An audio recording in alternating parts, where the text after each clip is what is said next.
Shabbat Shalom, y'all! My name is Kayla Rutner. I'm the president of Dallas NCSY, and I am so excited to be doing YouTube this week.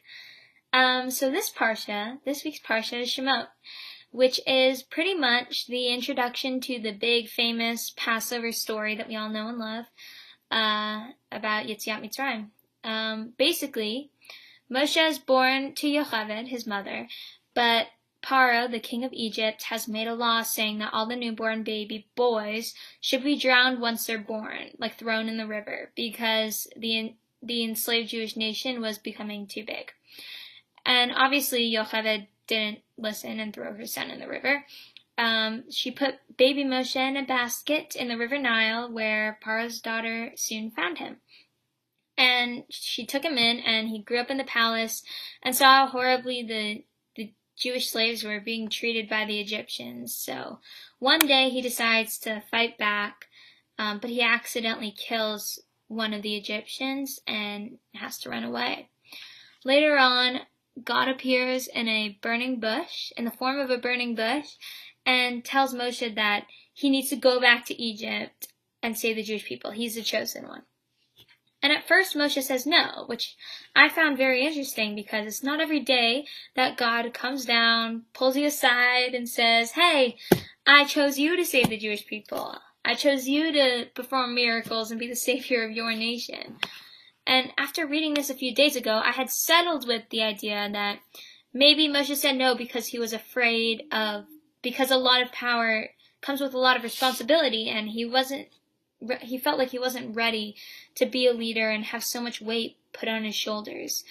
But I wasn't really satisfied with that answer, because the more I read it, the more I began to think and wonder, maybe Moshe isn't afraid of being a leader. Maybe he's afraid of the people he's going to lead. Maybe he's afraid of going back to Egypt. I don't know if you remember, but before Moshe killed the Egyptian, which was his initial reason for running away, he had an encounter with two Jewish slaves that were fighting. And Moshe tried to break up the fight, being like, you shouldn't fight your brother, brethren.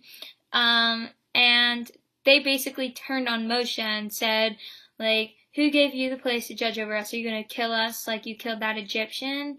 And Moshe was like, oh, I've got to go, because now everybody knows. But I think that Moshe was worried to go back to Egypt because he was worried that people were going to judge him for things that he had done in his past. He grew up in the palace, and, he grew up in the place where the people who were oppressing the Jewish people lived.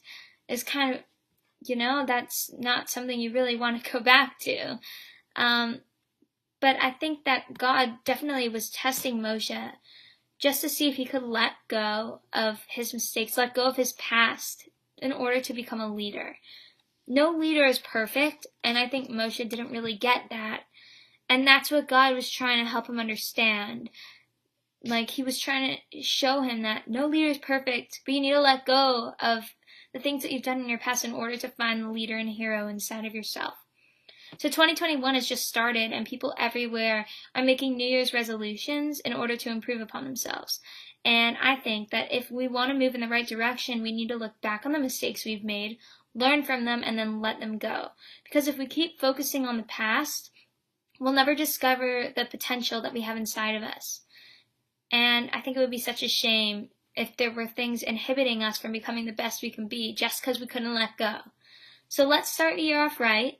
Have a great Shabbos. Have a happy New Year, and thanks so much for listening. See you next week, I guess. Or not me. Someone. Alright, bye guys.